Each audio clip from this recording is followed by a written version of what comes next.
नमस्कार, YouTube channel अनंत यात्रा में आपका स्वागत है। कुंभ पर प्रधानमंत्री नरेंद्र मोदी की अपील का क्या असर हुआ? मध्य प्रदेश में किन शहरों में लॉकडाउन बढ़ा और कहां सबसे बड़े सरकारी हॉस्पिटल से रेमडेसिविर इंजेक्शन चोरी हुए? आज सुबह हम ऐसी ही कुछ खास खबरें आपके लिए लेकर के आए हैं। तो चलिए शुरू करते हैं मॉर्निंग न्यूज़ ब्रीफ। आज RTGS real time gross settlement की सुविधा बंद रहेगी। रिजर्व बैंक ऑफ इंडिया के मुताबिक तकनीकी सुधार के लिए ये प्रोसेस 14 घंटे के लिए बंद की गई है। यूपीएससी NDA 2021 की परीक्षा होगी। CGPSC 2020 की मुख्य परीक्षा भी शुरू होगी। यह 21 जून तक चलेगी। कोरोना के बावजूद इन्हें नहीं टाला गया है। कोरोना पर प्रधानमंत्री की हाई अलर्ट मीटिंग का क्या असर? देश में कोरोना से बिगड़ रहे हालात पर प्रधानमंत्री नरेंद्र मोदी ने शनिवार को अहम बैठक बुलाई। इसमें अलग अलग मंत्रालयों के बड़े अफसर शामिल हुए। मोदी ने कहा कि लोगों की जरूरतों को देखते हुए स्थानीय प्रशासन को और ज्यादा एक्टिव तथा सेंसिटिव होना होगा ताकि महामारी पर काबू पाया जा सके। पीएम ने रेमडेसिविर इंजेक्शन और दूसरी जरूरी दवाइयों की उपलब्धता की समीक्षा भी की। मोदी ने पहले से मंजूर ऑक्सीजन प्लांट लगाने की प्रक्रिया में तेजी लाने के निर्देश दिए। उन्होंने कहा कि वैक्सीन बनाने में तेजी लाने के लिए देश में उपलब्ध क्षमता का पूरा इस्तेमाल किया जाना चाहिए। इसी तरह पीएम की अपील पर 13 दिन पहले कुंभ खत्म हो गया। प्रधानमंत्री नरेंद्र मोदी की अपील के बाद साधु संतों ने हरिद्वार कुंभ को तय समय से 13 दिन पहले खत्म करने पर सहमति जता दी। हालांकि प्रतीकात्मक तौर पर धार्मिक आयोजन होते रहेंगे। 13 अखाड़ों में सबसे बड़े जूना अखाड़े के अलावा अग्नि और आह्वान अखाड़े की ओर से शनिवार को कुंभ खत्म करने की घोषणा की गई। निरंजनी और आनंद अखाड़ा पहले ही ऐसा कर चुके हैं। तय कार्यक्रम के मुताबिक कुंभ मेला 30 अप्रैल तक चलना था और इसमें आखिरी शाही स्नान 27 अप्रैल को होना तय था। इस बीच कुंभ में शामिल होने वाले 175 साधुओं की कोरोना रिपोर्ट पॉजिटिव आई। अब तक 229 साधु संक्रमित पाए जा चुके हैं। IPL में मुंबई ने हैदराबाद को 13 रन से हराया। मुंबई इंडियंस ने IPL 2021 सीजन में अपनी दूसरी जीत दर्ज की। सीजन के 9वें मैच में मुंबई ने सनराइजर्स हैदराबाद को 13 रन से शिकस्त दी। इस मैच में रोहित शर्मा ने IPL में सबसे ज्यादा छक्के लगाने वाले भारतीय बने। वहीं कीरोन पोलार्ड ने टूर्नामेंट में अपने 200 छक्के पूरे कर विराट कोहली की बराबरी कर ली। मुंबई के कप्तान रोहित शर्मा ने टॉस जीतकर पहले बल्लेबाजी की। टीम ने 5 विकेट गंवाकर 150 रन बनाए। जवाब में तेज शुरुआत के बावजूद हैदराबाद की टीम 137 रन बना सकी। टीम के लिए जॉनी बेयरस्टो ने 22 बॉल पर सबसे ज्यादा 43 रन बनाए। अब जाने हम कि MP के 4 शहरों में लॉकडाउन कब तक बढ़ा। मध्य प्रदेश में भोपाल, इंदौर, उज्जैन और रतलाम में लॉकडाउन 26 अप्रैल की सुबह 6 बजे तक के लिए बढ़ा दिया गया। इसके अलावा कुंभ से राज्य में लौटने वाले लोगों को क्वारंटीन किया जाएगा। क्राइसिस मैनेजमेंट की मीटिंग में यह फैसला किया गया है। मीटिंग के बाद भोपाल कलेक्टर अविनाश लवानिया ने बताया कि इस सप्ताह सख्ती ज्यादा रहेगी। 26 अप्रैल तक बेवजह घूमने वालों पर कार्रवाई की जाएगी। केवल कोविड से जुड़े लोगों के लिए यह विशेष रियायतें मिलेंगी। वहीं इंदौर कलेक्टर मनीष सिंह ने कहा कि अस्पतालों में बेड की कमी को देखते हुए लॉकडाउन 7 दिन के लिए बढ़ाया गया है। लालू 3.25 साल के बाद जेल से बाहर आए। चारा घोटाले में सजा काट रहे RJD सुप्रीमो लालू यादव को झारखंड हाई कोर्ट में से जमानत मिल गई। उन्हें 1 लाख रुपए के मुचलके और 10 लाख रुपए जुर्माना देना होगा। बेल बॉन्ड भरने के बाद वे 1 दिन या 2 दिन में छूट जाएंगे। लालू को 3.25 साल बाद जमानत मिली है। चारा घोटाले से जुड़े एक केस में लालू 23 दिसंबर 2017 को जेल गए थे। कोर्ट ने लालू के सामने 2 शर्त रखी। जमानत के दौरान वह हाई कोर्ट से परमिशन लिए बिना देश से बाहर नहीं जाएंगे और अपना मोबाइल नंबर पता नहीं बदलेंगे। लालू को सशर्त जमानत दुमका ट्रेजरी मामले में आधी सजा पूरी होने के बाद दी गई। कोरोना से दुनिया में हर मिनट 8 मौतें हो रही हैं। सबसे ज्यादा चौंकाने वाली बात, दुनिया में कोरोना से हुई मौतों की संख्या शनिवार को 30 लाख के पार हो गई। पिछले हफ्ते औसतन 12,000 मरीजों की हर रोज मौत हुई, यानी हर 1 घंटे में 500 और हर 1 मिनट में 8 मौतें कोरोना की वजह से हो रही हैं। वास्तविक संख्या इससे कई गुना ज़्यादा हो सकती है, क्योंकि कई देशों में नए केस और मौतों के सही आंकड़े सामने नहीं आ रहे हैं। ब्राज़ील में रोज तकरीबन 3,000 मौतें हो रही हैं। दुनिया भर में हुई मौतों में हर चौथा व्यक्ति ब्राज़ील का हो सकता है। ब्लूमबर्ग की एक रिपोर्ट के अनुसार 2019 के अंत में चीन के वुहान में कोरोना शुरू हुआ और शुरुआती 10 लाख मौतें 8.5 महीने में हो गई। भोपाल में अस्पताल से 853 रेमडेसिविर इंजेक्शन चोरी हो गए। भोपाल के हमीदिया हॉस्पिटल से शनिवार को 853 रेमडेसिविर इंजेक्शन चोरी हो गए। इन्हें कोरोना मरीजों के इलाज में इस्तेमाल किया जाना था। चोरों ने सेंटर स्टोर की ग्रिल काटकर इंजेक्शन चुरा लिए। रेमडेसिविर की किल्लत के बीच एमपी में किसी सरकारी अस्पताल से इंजेक्शन चोरी होने का यह पहला मामला है। सरकार ने भोपाल के सबसे बड़े सरकारी अस्पताल में ये इंजेक्शन गंभीर मरीजों के इलाज के लिए भेजे गए। इन्हें शुक्रवार को अस्पताल में भेजा गया था और शनिवार को मरीजों को इंजेक्शन लगाया जाना था। मामले की जांच के आदेश दे दिए गए। उधर उद्धव बोले, पीएम को फोन किया लेकिन वे बंगाल में बिजी थे।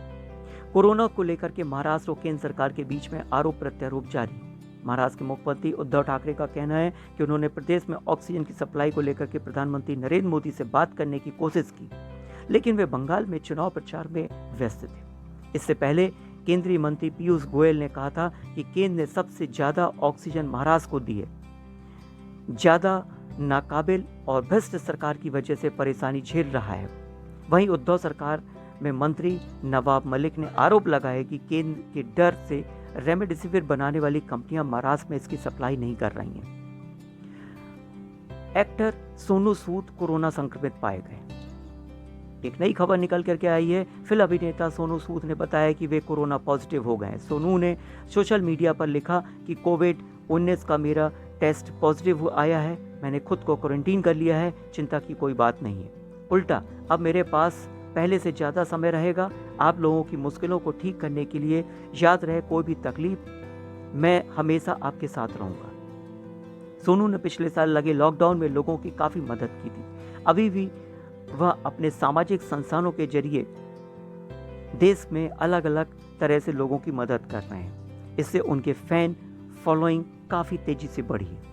बंगाल में 5वें फेज में 78% वोटिंग हुई। बंगाल में शनिवार को विधानसभा चुनाव में 5वें फेज में 45 सीटों पर चुनाव हुआ। चुनाव आयोग के मुताबिक शाम 6 बजे तक 78% मतदान हुआ। इस फेज में जलपाईगुड़ी, कलिम्पोंग, दार्जिलिंग, उत्तर 24 परगना, नदिया शहर और पूर्वी वर्धमान जिले में चुनाव हो रहे हैं। इस दौरान हिंसा की कुछ घटनाएं हुई। नॉर्थ 24 परगना जिले में बीजेपी कैंडिडेट राजू बनर्जी के काफिले पर हमला हुआ। बनर्जी के मुताबिक उनकी कार पर पत्थर और बम फेंके गए। वहीं दिगांग विधानसभा क्षेत्र के कुरुलगचा इलाके में स्थानीय लोगों ने केंद्रीय बलों ने फायरिंग का आरोप लगाया।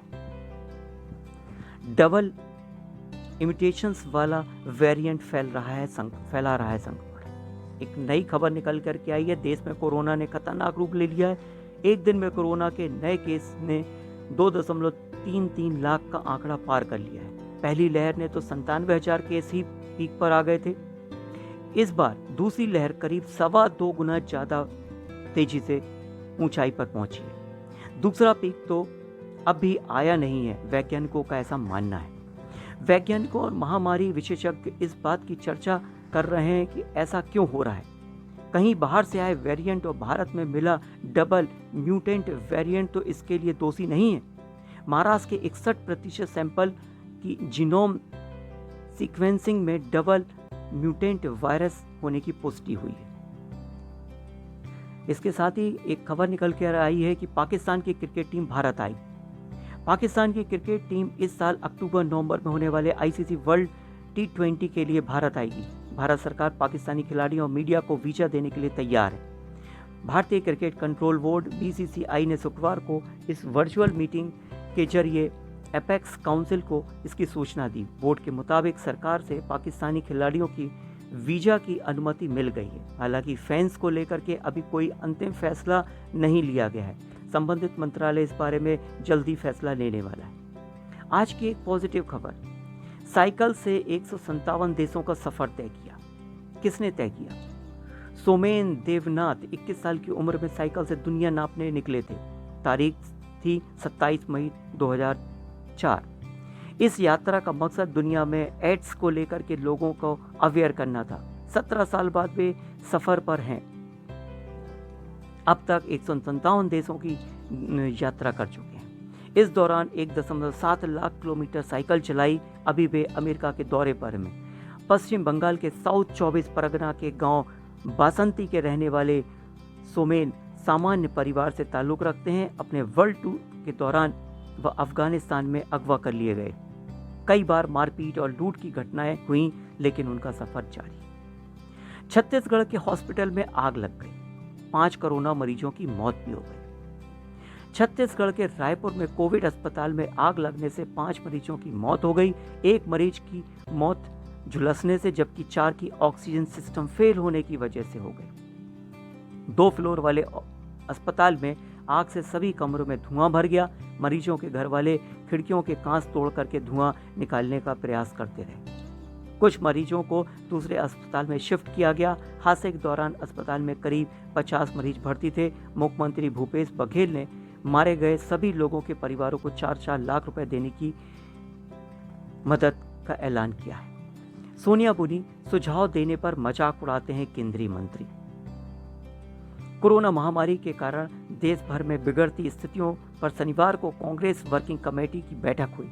इसमें पार्टी की अंतरिम अध्यक्ष सोनिया गांधी ने कहा कि संक्रमण की पहली वेव के बाद देश में केंद्र सरकार को 1 साल का समय मिला, लेकिन सरकार ने मीडिया सुविधाओं को ठीक करने के बजाय सिर्फ राजनीति की।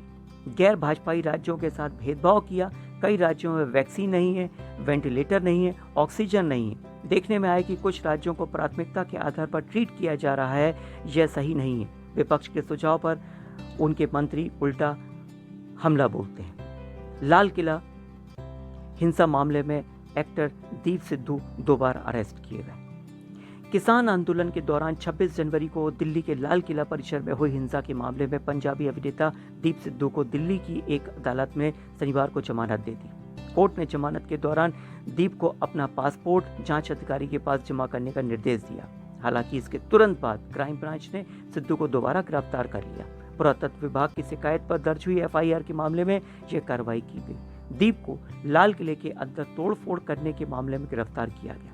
पुरातत्व विभाग ने क्राइम ब्रांच में इस संबंध में केस दर्ज करवाया था। अगली खबर, रेलवे स्टेशन पर मास्क न पहनने पर 500 रुपए जुर्माना। कई शहरों में लॉकडाउन की वजह से पलायन जैसी स्थिति बन गई है। ऐसे में ट्रेनों में भीड़ बढ़ी है। इसे देखते हुए रेलवे ने खास गाइडलाइन जारी की है। इसके तहत रेलवे स्टेशन पर ट्रेन के अंदर मास्क न पहनने पर 500 रुपए जुर्माना लगाया जाएगा। परिसर में यहाँ वहाँ थूकने और गंदगी फैलाने पर जुर्माना लगेगा। इस बीच रेलवे बोर्ड के अध्यक्ष सुनीत शर्मा ने कहा है कि अभी तक किसी भी राज्य सरकार ने ट्रेनों का संचालन बंद करने को नहीं कहा है। यात्रियों को सूचना दी जा रही है कि अपने स्टेशन पर पहुंचें, उन्हें जांच करवानी होगी या फिर नेगेटिव कोविड का सर्टिफिकेट लाना होगा। सुर्खियों में और भी चीजें आ गई, जैसे प्रधानमंत्री नरेंद्र मोदी ने पश्चिम बंगाल के आसनसोल में रैली की। उन्होंने कहा कि 4 चरणों के मतदान में टीएमसी खंड खंड हो गई। बाकी के 4 चरणों में दीदी और भाईपो का पत्ता भी साफ हो गया है। ब्रिटेन में कोरोना का इंडियन वेरिएंट मिलने के बाद महामारी से उबर रहे इस देश की चिंता बढ़ गई है। इससे पीएम बोरिस जॉनसन के 25 अप्रैल से शुरू हो रहे भारत दौरे पर संशय मंडराने लगा है। आज की मॉर्निंग न्यूज में इतना ही। इसके साथ ही मुझे आज्ञा दीजिए। धन्यवाद। Subscribe now and press the bell icon. Never miss an update.